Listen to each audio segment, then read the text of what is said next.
ሰላም ጤና ይስጥልን ተመልካቾቻችን ዘወትር ቅዳሜ ረፋድ በዚህ ሰዓት ወደ እናንተ የሚደርሰው የውሃ ልክ ፕሮግራማችን ተጀምሯል።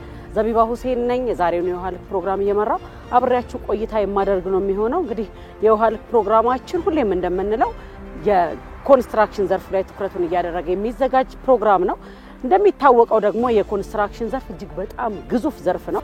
በርካታ መዋለ ንዋይ የሚፈስበት ለበርካቶች የስራ ዕድል መፍጠር የሚችል ዘርፍ ነው። ለምሳሌ ወደ መንገድ ብንመጣ መንገድ የተራራቁትን የሚያገናኝ በጣም ጠንካራ የሆነ ማህበራዊ ጠቀሜታ ያለው ዘርፍ ነው። ለምሳሌ ወደ ገጠሩ ያገራችን ክፍል ብንሄድ አንድ ገበሬ ምርቱን ቆንጆ አድርጎ አምርቶ ወደ ተሻለ ከተማ ይዞ መጥቶ መሸጥ መለወጥ ከሀብት ንብረቱን ተጠቃሚ አትራፊ እንዲሆን የሚያደርገው ትልቁ ነገር መንገድ ነው። ወዲህ ደግሞ ወደ ቤት ብንመጣ ቤት እንግዲህ መጠለያ ነው። ሁላችንም ሊኖረን የምንፈልገው የምንጓጓው የምንመኘው ነው። ከመሰረታዊ ፍላጎቶቻችንም ዋነኛው መሰረት ነው። ስለዚህ ቤት ገመና ነው፣ ሰብሳቢ ነው፣ ቢኖረን ሀብት ነው፣ ንብረት ነው። ስለዚህ ይሄም እንግዲህ የኮንስትራክሽን ዘርፍ ነው ማለት ነው። ደግሞ ከፍ ስንል እንዲህ እንደኛው እንደ ታላቁ ህዳሴ ግድብ አይነት ግንባታዎች ደግሞ ሲኖሩ እንግዲህ ከሀገርም ከአህጉርም አልፎ በዓለም አቀፍ ደረጃ ስማችንን በጉልህ የሚያጽፍበት የሚያስጠራበት እኛም እንግዲህ ደራታችንን ነፋ አድርገን እንችላለን የምንልበት ነው። ፖለቲካዊና ኢኮኖሚያዊ ጠቀሜታውም የትየለሌ ነው ማለት ነው። ለዚህ ነው እንግዲህ የኮንስትራክሽን ዘርፍ ግዙፍ ነው የሚባለው። እንግዲህ ይሄ ሁሉም የሆነው ግን ኮንስትራክሽን በአግባቡ በተያዘለት ጊዜ ገደብ በጥራት በፍጥነት በጣም በውጭ ቁጠባ ሲስተራ ነው ማለት ነው። ከዚህ በተቃራኒው ከሆነና በተያዘለት ጊዜ ገደብ መጠናቀቅ ካልቻለ ቀደም ሲል የጠቀስናቸውን ጠቀሜታዎች በሙሉ ከዘርፉ አናገኝም ማለት ነው። ዛሬ በቅድሚያ በመናደርገው በእይታ ፕሮግራማችን የምንቆየው እዚሁ ላይ ነው። የኮንስትራክሽን ፕሮጀክቶች ለምንድን ነው የሚዘገዩት? አስገዳጅ የሚባሉት ምክንያቶች የትኞቹ ናቸው? ደግሞ እኛ እንደ ሰው የምንፈጥራቸው ምክንያቶችስ እንዴት ያሉ ናቸው? በሚሉት ጉዳይ ላይ ቆይታ እናደርጋለን። በተለይ ዛሬ ደግሞ እንደ ሀገር እየተመለከትን ያለ ነው የግንባታ ፕሮጀክቶችን በጣም በፍጥነት የማጠናቀቅ ልማድ ከዚህ ምን እንወስዳለን? ምን አይነት ምቹ ሁኔታዎች ቢኖሩ ነው እንዲህ የተቻለው የሚለውን ጉዳይ ባለሙያዎችን አነጋግረናል። እሱን እንድትከታተሉ ጋብዛለሁ። እኔ ግን ተመልሼ አገኛችኋለሁ። ዛሬ እንግዲህ ቀኑ ቅዳሜ ነው። ፕሮግራሙ ደግሞ ውሃ ልክ ነው። መልካም ጊዜ።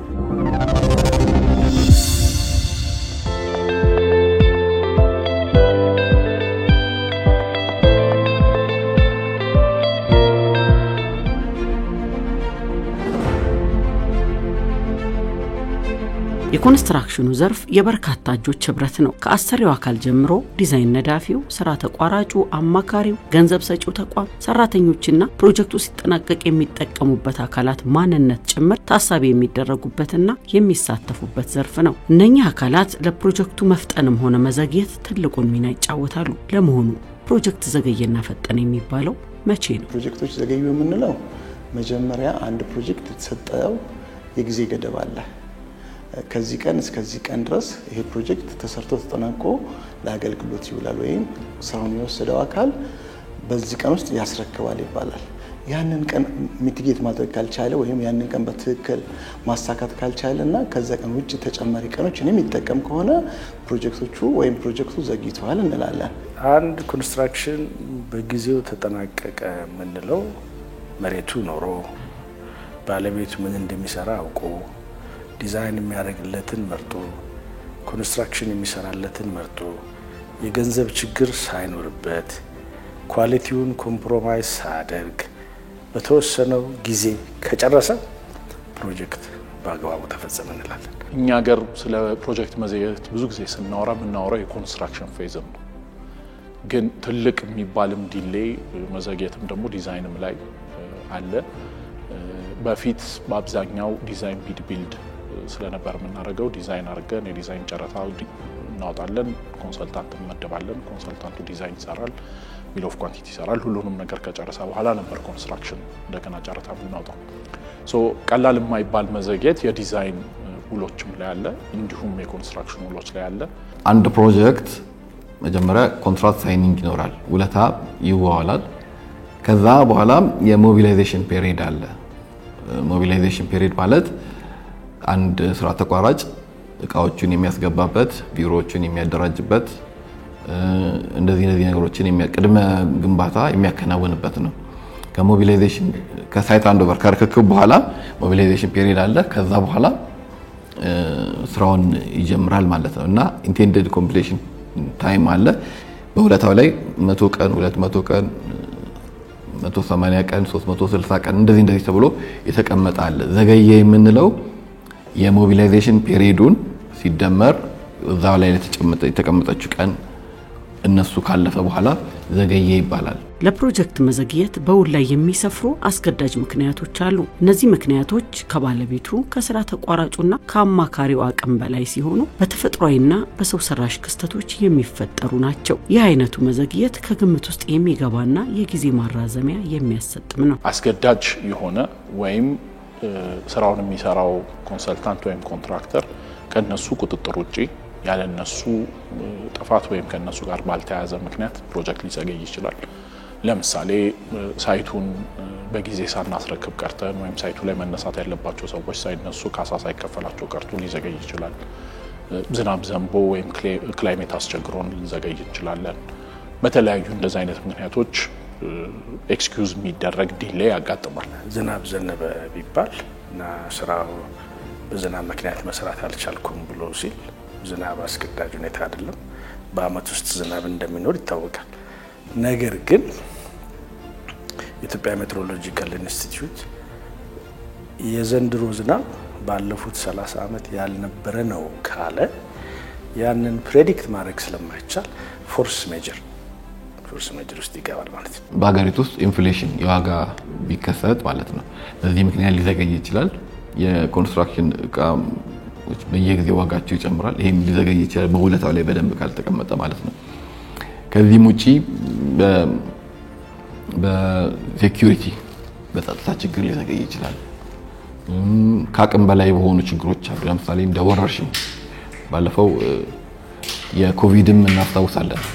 ልክ እንደዚህ አይነት ነገሮች ላይ መዘግየት ሊያጋጥም ይችላል። አብዛኛውን ጊዜ የቅድ ዝግጅት ማነስ፣ ስራውን በአግባቡ ለመምራት መቸገር፣ በውል መሰረት የግንባታ ግብአቶችን በወቅቱ ያለማቅረብ፣ የሰው ኃይል እጥረት፣ የክፍያዎች መዘግየት፣ የፍላጎት ለውጥና የስነ ምግባር ችግር ለግንባታ ፕሮጀክቶች መዘግየት አይነተኛ ምክንያት ሆነው ይጠቀሳሉ። እኛ የምንፈጥርባቸው ለፕሮጀክት መዘግየቶች የተለያዩ ምክንያቶች አሉ። አንደኛው ለዛ ፕሮጀክት በቂ በጀት አለመያዝ ነው። ያ ፕሮጀክት በተለይ አሁን ትሬንድ ያደረገው ምንድነው? በ1 ቢሊዮን ብር የሚሰራ ፕሮጀክት 200 እና 300 ሚሊዮን ብር ይያዝለታል በአንድ አመት ውስጥ። ያ ፕሮጀክቱን በትክክል ማኔጅ እንዳናደርግና ለፕሮጀክቶቹ መዘግየት አንዱ ምክንያት ነው። ሌላው ደግሞ ምንድነው? የግንባታ ቦታን ከይገባኛል ነፃ ለማድረግ ነው። በጀት አይኖርም። አንዳንድ ጊዜ ይታጠፋል። የመንግስት ከሆነ መንገድ በዚህ አመት ያለው በሚቀጥለው አመት ፕራዮሪቲ ላይሆን ይችላል። ኮንትራክተሩ አንዳንድ ጊዜ አድቫንስ ይወስድና አድቫንሱን ወስዶ በአግባቡ ለስራው አያውለውም። ተጨማሪ ገንዘብ ለመስጠት ይከብደዋል። እንዲህ መዝረክረክ ሲመጣ አይሆንም።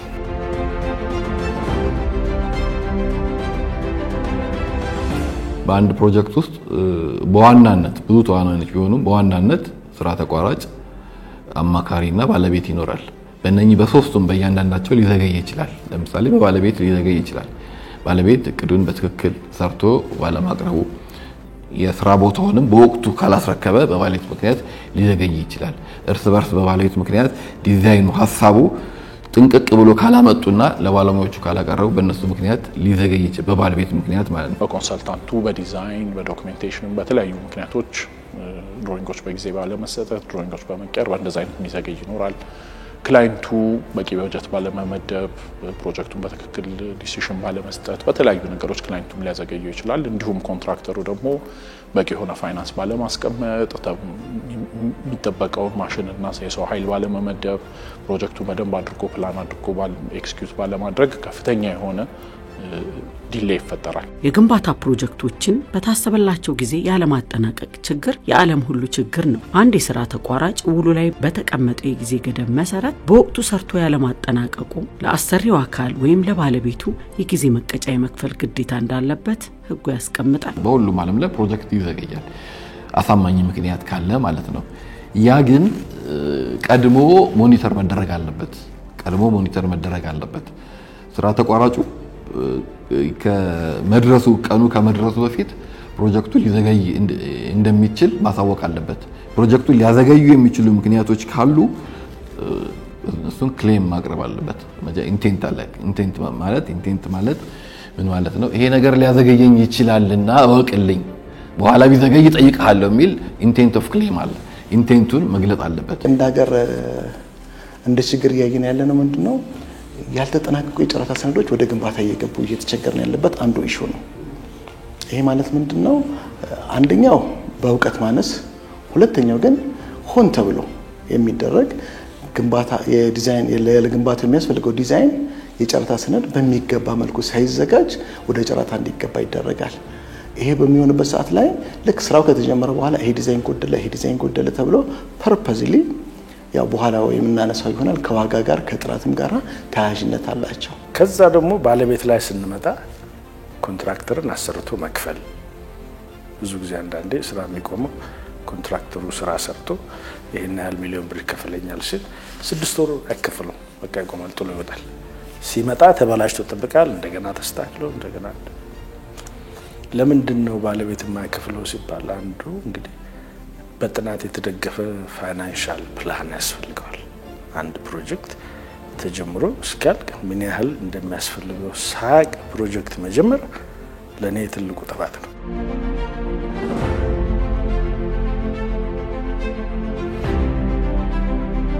አሰሪዎችና የባለቤቶች ስኮፕ ፍላጎት መቀያየር ትልቁ ምንድነው እዚህ ጋር ሊሰሩት ያሰቡትን ፕሮጀክት ምናልባት የጀመረው አካል ሌላ ከሆነ የጀመረውን አካል ላይ ተጨማሪ ሳፕሊመንታሪ ጨምሮ ከማስኬድ ይልቅ የተጀመሩ ፕሮጀክቶችን እንደገና ለሌላ አገልግሎት እንዲውል ወይም የስኮፕ ቼንጅ በማድረግ ያ ደግሞ ስኮፕ ቼንጅ ምን ያመጣል እንደገና ዲዛይን እንዲሰራለት ነው የሚደረገውና በአንድም በሌላም የፍላጎቶች ተሟጣው ወደ ዲዛይን አለመግባት ለፕሮጀክቶቹ መጓተት እንደ አንድ ትልቅ ክፍተት እያየን ያለንበት ነው። በኮንስትራክሽን ውስጥ በአማካሪ ድርጅትና በባለቤት በስራ ተቋራጭና በባለቤት ደረጃ ውለታዎች ቋሚ ውለታዎች ይኖራሉ። እነኛ ውለታዎች ውስጥ ያሉት ተርሞች አሻሚ ከሆኑ ለክርክር የሚዳርጉ ከሆነ ይሄም አንድ የግጭት ምክንያት ነው። ከግጭት በኋላ የመዘግየት ምክንያት ሊሆን ይችላል። ስራውም በሚሰራበት ጊዜ አይተሞቹ በደንብ ስፔሲፊካሊ ካልተቀመጡ በውለታው ላይ በደንብ ካልተቀመጡ ያም ለጭቅጭቅ ሊዳረግ ይችላል። የግንባታ ፕሮጀክቶች መዘግየት ጥራት፣ ውበት፣ ዋጋና አገልግሎት ላይ አሉታዊ ተጽዕኖዎችን ያሳድራል። ተቋራጮችና ባለቤቶች ለከፍተኛ ኪሳራ ይዳረጋሉ። የግንባታ ቁሳቁሶች ብክነት፣ አላስፈላጊ ጥገናዎችና ተጠቃሚውን የማጉላላት ችግርም ይከሰታል። የአካባቢውን ውበት በመቀነስና የሀገርን ኢኮኖሚ በማዳከም ረገድ የሚያስከትለው ተጽዕኖ ቀላል አይደለም። የፕሮጀክቶች መዘግየት አሉታዊ ተጽዕኖ በዋነኝነት ህብረተሰባችን ላይ ነው። ውል ያዙ አማካሪዎች፣ ስራ ተቋራጮች፣ የፕሮጀክት ባለቤቶች ውል ይዘዋልና በውል ይተዳደራሉ። ግን ብዙ ጊዜ ማናስበው ማናየው ግን ደግሞ በጣም ልናየው የሚገባው መጨረሻ ላይ እነዚህ ነገሮች ተገንብተው ሊጠቅሙት የታሰበለት ህዝብ ሳይጠቀምበት ይቀራል። ብዙ ፕሮጀክቶቻችን ትልቁ ኪሳራቸው ያ ነው። ምክንያቱም ተገልጋይ ህዝቡ በአንድ አመት በሁለት አመት ላይ ያልቅልሃል የተባለ ፕሮጀክት አልቆለት ጤናም ይሁን ትምህርትም ይሁን መኖሪያም ይሁን በአካባቢውና በቦታው አግኝቶ ኑሮውን ማሻሻል የሚችልበት የሀገራችንን ደግሞ በአጠቃላይ ኢኮኖሚ ማሻሻል የሚችልበትን እድል ይነፍገናል። አንዳንድ ፕሮጀክቶች ተጀምረው ሳያልቁ ዝናብ፣ ፀሐይ ከተፈራረቀባቸው ምንም ጥያቄ የለውም ኳሊቲው ዝቅ ያደርገዋል ማለት ህንጻው እንዲፈርስ ይሆናል ማለት ሳይሆን እሱን እንደገና መልሶ የነበረበት ቦታ ለማድረግ ተጨማሪ ወጪ ያወጣል። ተጨማሪ ወጪ ወጣ ማለት ቢልዲንጉ ኤክስፔንሲቭ ሆነ ማለት ነው። ስለዚህ ሳይጀመር ፋይናንስን ማወቅ ነው የኔ ሪኮሜንዴሽን። አንዳንዱ ሰው በጣም አንደርስቲሜት ያደርገዋል። ዝም ብሎ 1 ሚሊዮን ብር ይዝና 10 ፎቅ መስራት የሚችል ይመስለዋል። የባለሙያን ምክር በአግባቡ የሚያዳምጥ ኢንቨስተር ነው እኔ ዊሽ ማረገው።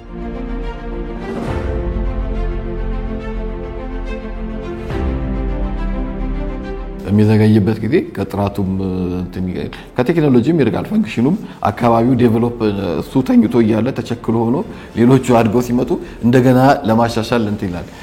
የቆየ ነገር ደግሞ እንደገና እንደ አዲስ ሲደረግ እሱን ለማገናኘት ሌላ ኬሚካል ተጠቅሞ ምን ተብሎ ነው ኳሊቲውን ኮምፕሮማይዝ ያደርጋል፣ ጊዜንም ኮምፕሮማይዝ ያደርጋል። የታለበለትን ነገርም ማግኘት አይቻልም። እየቆየ ሲሄድ ያው ላይፍ ታይሙንም እየገደለ እየበላ ነው የሚሄደው። በተጓተቱ ቁጥር አንደኛ ዋጋ ላይ ኢምፓክት አላቸው፣ ሁለተኛ ኳሊቲ ላይ ኢምፓክት አላቸው፣ ሶስተኛ ላይ ደግሞ በአንድም በሌላም በማህበረሰቡ ላይ ጉዳት ያመጣሉ።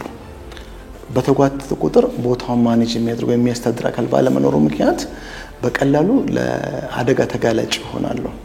ለአደጋ ተጋላጭ በሚሆኑበት ሰዓት ላይ ያን መልሰሽ ደግሞ ሪኮንስትራክት በመታደርግበት ሰዓት ላይ በቦታው ላይ ያሉትን የውበት መጠኖች ለምሳሌ ህንጻዎች ሊኖሩ ይችላሉ ተገንብተው ያሉት እነዛን ሁሉ እንደገና የማበላሸት ሁኔታ ይፈጠራል። አንቺ አንደር ኮንስትራክሽን ነሽ፣ ሌላው ግን ሰርቶ ጨርሷል። አንድ ህንጻ በታሰበለት ጊዜ ወደ ግልጋሎት ባለመግባቱ የደረጃ ወይም የኳሊቲ ችግር ያጋጥማል።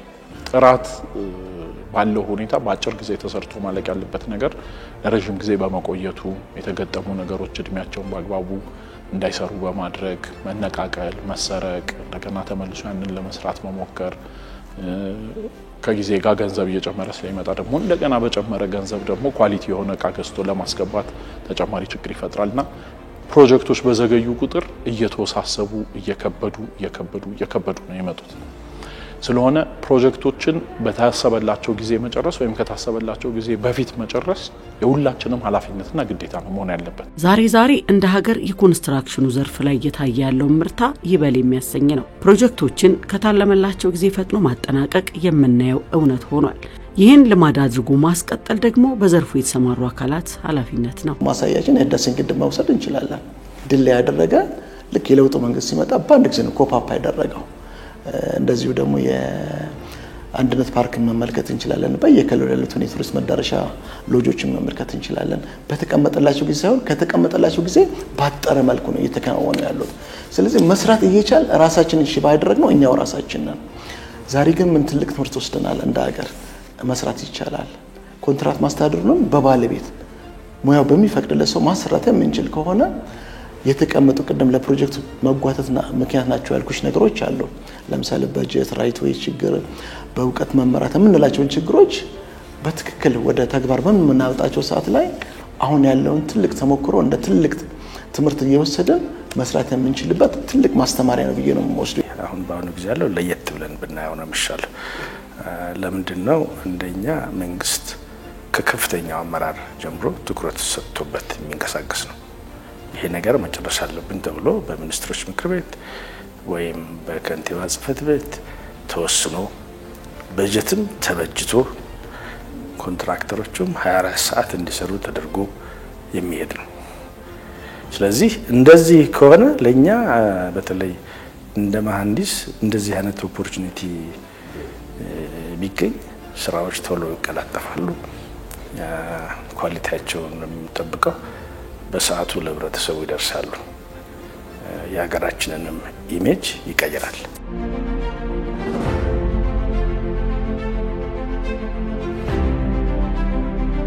የኮሪደር ልማት በጣም ባጭር ጊዜ ከፍተኛ የሆነ ስራ እንዲሰራ ያስቻለ ስለሆነ በእኛ በኩል ለማየት እንሞክራለን። ምንድነው ያን እንዲሳካ ቁልፍ የነበሩት ነገሮች ምንድን ናቸው ሚሊዮን ነገር እናስተውላለንና አንደኛውና ዋነኛው ለፕሮጀክቶች ከበላይ ኃላፊዎች ጀምሮ እስከ በታች ያሉ ሰዎች እኩል ለፕሮጀክቱ አቴንሽን መስጠት፣ ክትትል ማድረግ ያ በጣም ቁልፍ ነገር ነው።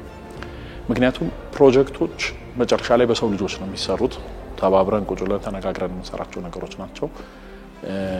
በኮሪደር ልማት ለምሳሌ አንዳንድ መፍረስ ያለባቸው ነገሮች፣ ማንሳት ያለብንን ነገሮች የውሃ መስመርም ይሁን ኤሌክትሪክ መስመርም ይሁን የሰው ቤትም ይሁን ካሳ መክፈልም ይሁን ለሰው ምትክ ቤት መስጠትም ይሁን በጣም ስብጥሩና ኮሚኒኬሽኑ በጣም ጥሩ በሆነ መንገድ ከላይ እስከ ታች ከጠቅላይ ሚኒስትሩም ከክብርት ከንቲባዋም ጀምሮ በጣም ኢንተግሬትድ የሆነ ኢምፕሊሜንቴሽን ማየት ይችላል። ፕሮጀክት አይን ይፈልጋል። የትልቅ ሰው አይን፣ የሲኒየር ማለት የፕሮጀክቱ የበላይ አካላት አይን ይፈልጋል።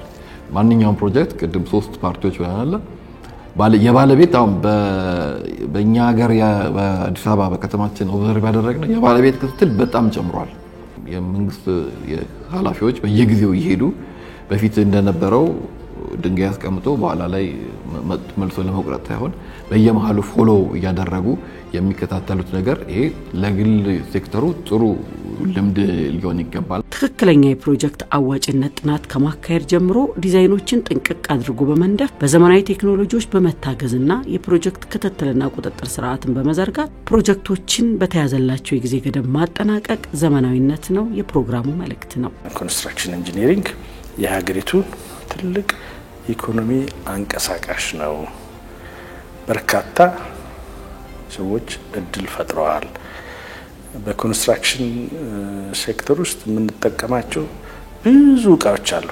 ቆርቆሮም ባዩ፣ ሴራሚክ ባዩ፣ ብረትም ባዩ፣ ሲሚንቶም ባዩ whatever እነዚህን ያለ ኮንስትራክሽን ኢንዱስትሪ አንጠቀምም። ስለዚህ ይህንን በማየት መንግስት የበለጠ ትኩረት ተሰጥቶ ደግሞ በሀገሪቱም ደረጃ በአፍሪካም በኢትዮጵያ በዓለምም ተወዳዳሪ የኮንስትራክሽን ኢንፍራስትራክቸር ያለን ሀገርን ለማየት እጠብቃለሁ። የፕሮጀክት መዘግየቶችን ለመፍታት አሁን በቅርብ ጊዜ እንዳየነው አቴንሽን መስጠት፣ ፕሮጀክቶቹን ኮኦርዲኔት ማድረግ፣ ዲዛይንን አስቀድሞ መስራት፣ የሳይት ዳታን አስቀድሞ መሰብሰብ፣ እነዚህ ነገሮች ኦርጋናይዝ አድርጎ ፕሮጀክቶችን አቴንሽን ሰጥቶ ፎከስ ሰጥቶ መስራት የተሻለ ውጤት እንደሚያመጣ ማየት ተችሏል። ያው እነሱን ደግሞ እንዴት አድርገን ነው ማዕቀፍ ውስጥ የምናስገባቸው? እነዛ ያየናቸውን ሌሰንስ ለርንድ ለሌሎች ፕሮጀክቶች ደግሞ እንዴት ብለን እናስተላልፋለን የሚለው ያው በተቋምም በዩኒቨርሲቲም በኢንዱስትሪም መታየት ያለባቸው ነገሮች ናቸው የሚሆኑት። ፕሮጀክት ሲዘገይ ሁሉንም ነው የሚጎዳው። ተጠቃሚውንም ይጎዳል፣ ሰሪውንም ይጎዳል፣ አማካሪውንም ይጎዳል፣ አገርንም ይጎዳል።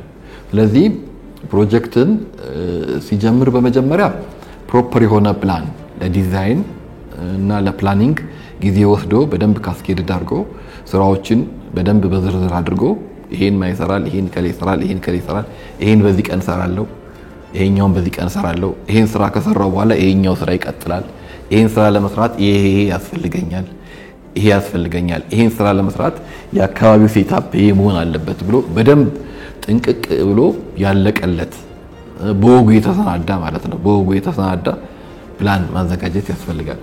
ያን ፕላንም ደግሞ በደንብ ዲሲፕሊንድ በሆነ መልኩ ቁጥጥር ያስፈልጋል። ፕሮጀክቶች እንዳይጓተቱ ቀደም ያነሳናቸው ኢሹዎች ክሪቲካል ናቸው። ትልቁ ነገር ግን በአዋጅም በመመሪያ የሚሰጠን ስልጣን አለ። በተለይም የመንግስት ፕሮጀክቶች ወደ ተግባር ከመግባታቸው በፊት የሚያሰሯቸውን ፕሮጀክቶች ዲዛይን ወደ ኢትዮጵያ ኮንስትራክሽን ባለስልጣን በማምጣት የዲዛይን ሪቪው ቢሰራ አሁን የምናያቸውን የፕሮጀክቶች መጓተት ቢያንስ ከ67% በላይ መቀነስ የሚቻልበት ቴንደንሲ በኤክሰርሳይሶቻችን አይተናል። በተለይም በመንግስት የሚሰሩ ትልቅ ፕሮጀክቶች ወደ ኢትዮጵያ ኮንስትራክሽን ባለስልጣን መጥተው ዲዛይን ሪቪው ቢሰራላቸው ዶክመንታቸው ሪቪው ቢደረግ የተሻለ አፈጻጸም እንዲኖራቸው ያደርጋልና ሁሉም አካል ይሄንን በባለቤትነት ስሜት ተቋም አለ የሚለው ነገር አስበው ወደ ኢትዮጵያ ኮንስትራክሽን ባለስልጣን መምጣትና ዲዛይን ሪቪው ማድረግ ቢቻል የምናያቸው ተግዳሮቶች በተሻለ ሁኔታ የመቀነስ እንትናቸው ሰፊ ነው እላለሁ።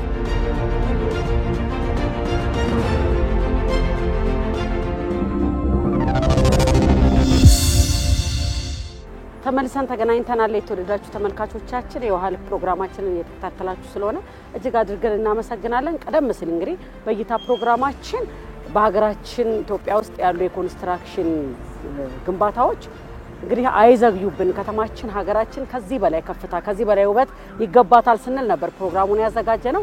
ቀጣይ ፕሮግራማችን ደግሞ ድንቅ ነው። ድንቅ እንግዲህ በዓለም አቀፍ ደረጃ እጅግ አስገራሚ የሆኑ የግንባታ ጥበቦችን ዲዛይኖችን ከናንተ ከተመልካቾቻችን ጋር የምናስተዋውቅበት ፕሮግራም ነው። ቀጣዩን ደቂቃ ከዳዊት ጎሳይ ጋር ቆይታ እንድታደርጉ ጋብዛለሁ። እኔ ግን በዚህ ውስጥ ተናበታችኋለሁ። ሳምንት በሌላ የውሃ ልክ ፕሮግራም ደግሞ በሌሎች መረጃዎች ወደ እናንተ እንመጣለን። እስከዚያው ደህና ሁኑልን።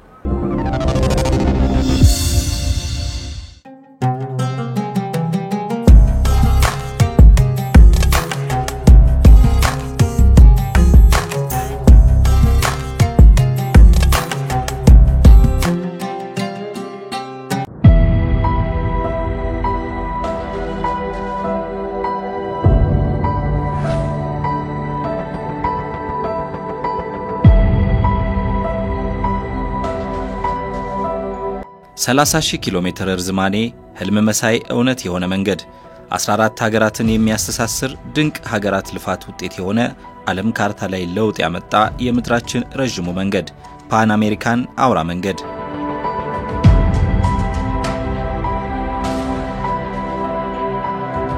ተመልካቾቻችን መቼም ድንቅ የግንባታ አይነት በየወቅቱ የምንመለከትባት ዓለማችን አግራሞትን ማጫሯ አይቀርም። እኛም በዛሬው የውሃ ልክ የድንቅ ዝግጅታችን ታሪክን የኋሊት መለስ ብለን ልናስመለከታችሁ የወደድነው የግንባታ ጉዳይ በርካታ ሀገራትን በማስተሳሰር ወደር ያልተገኘለትን አውራ መንገድ ነው።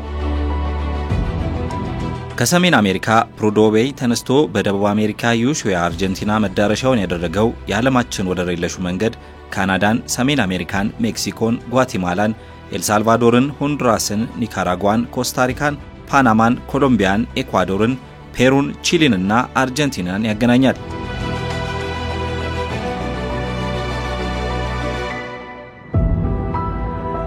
ፓን አሜሪካን አውራ መንገድ በትብብር ሀገራቱ የሰሩት ሳይሆን ለየሀገራቱ በየሀገራቱ መንግስት የተገነባ ነው። አጋጣሚ ሆኖ መንገዶቹ አንዱን ሀገር ከሌላኛው ሀገር በማገናኘታቸው ወጥ አውራ ጎዳና እንዲመስል አስቻለው እንጂ።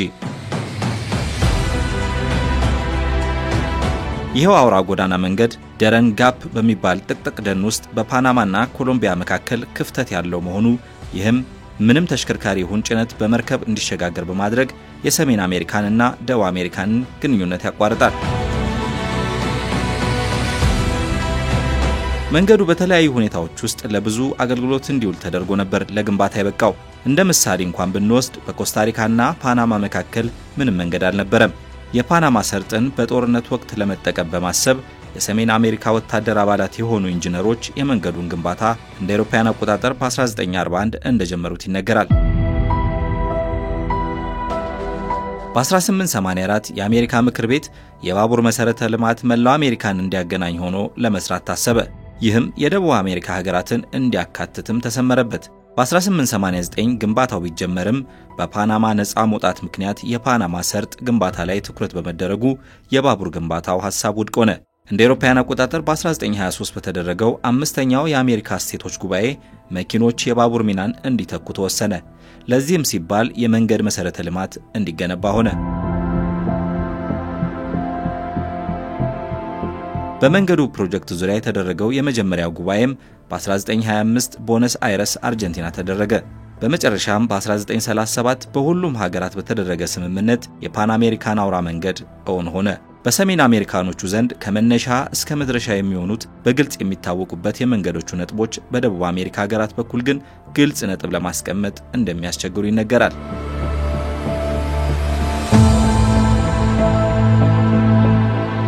በበረሃ እጅግ በረዷማ እንዲሁም ጥቅጥቅ ደን አሊያም እርጥበታማ ቦታዎችንና የተለያዩ የአየር ጸባዮችን ተቋቁሞ ዛሬም ድረስ አገልግሎት የሚሰጠው የፓን አሜሪካን አውራ መንገድ በተለያዩ ጊዜያት እድሳትና ጥገና ተደርጎለታል።